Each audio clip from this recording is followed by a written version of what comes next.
Bonjour. Si je vous envoie cette capsule aujourd'hui, c'est parce que je me sens grandement interpellée par cette pandémie en ce qui a trait au coronavirus.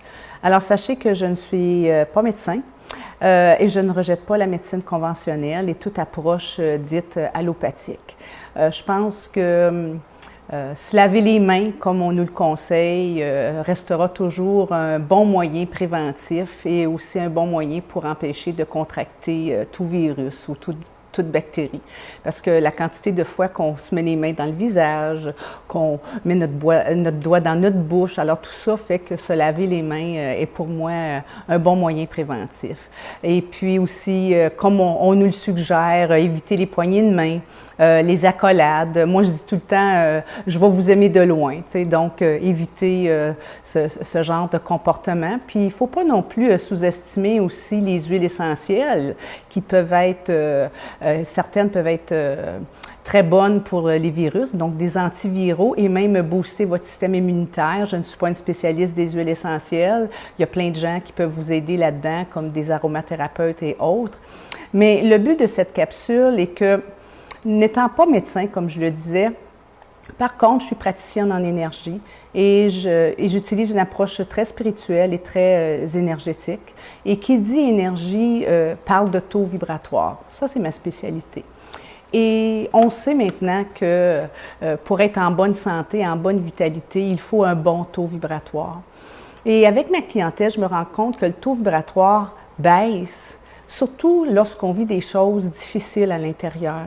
Et en ce moment, je sens qu'il y a comme une peur, un aura de peur qui s'installe et de panique qui s'installe dans la communauté et j'imagine aussi mondialement.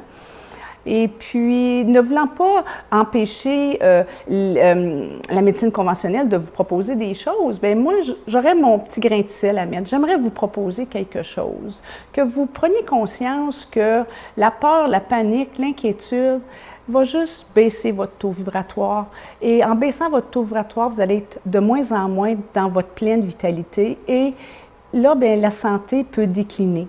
Alors, c'est pas, je ne veux pas vous faire peur avec ça, mais c'est une réalité. La peur n'est pas une bonne conseillère. Alors, qu'est-ce que je pourrais vous suggérer, étant donné que c'est plutôt ça ma spécialité, de faire en sorte que ma clientèle reste dans un beau taux vibratoire? Bien, moi, je vous conseillerais de prendre un moment, juste de vous installer à l'intérieur de vous, de ne pas nier votre inquiétude, de ne pas nier qu'il y a peut-être des petites peurs que vous avez face à cette pandémie qui nous afflige. Juste de prendre le temps de vous installer, de contacter cette inquiétude, cette peur, cette panique, respirer par le nez. Et moi, je crois qu'il y a quelque chose de supérieur à nous. Je vais l'appeler la lumière, d'accord? Et je crois que ce quelque chose peut nous aider. Alors, c'est ce que je vous invite de faire, de vous installer à l'intérieur de vous. Prenez le temps juste de rentrer en contact avec ces petites inquiétudes ou cette peur qui vous habite et invitez cette lumière en haut, juste pour qu'elle enrobe votre peur, qu'elle enrobe votre panique. Et restez là un instant. Et vous verrez, observez si, tranquillement, pas vite, ça s'amenuise. Puis finalement, si après 10-15 minutes de ce petit exercice, vous sortez de cet exercice moins paniqué, moins apeuré, plus confiant, mais là, votre taux vibratoire va réaugmenter et c'est un meilleur succès pour avoir une belle santé. Alors, c'est mon petit grain de sel que je vous propose, que je partage avec vous parce qu'avec tout ce qui nous arrive, j'avais le goût de faire ma propre intervention. Alors, je vous souhaite bonne chance et au plaisir.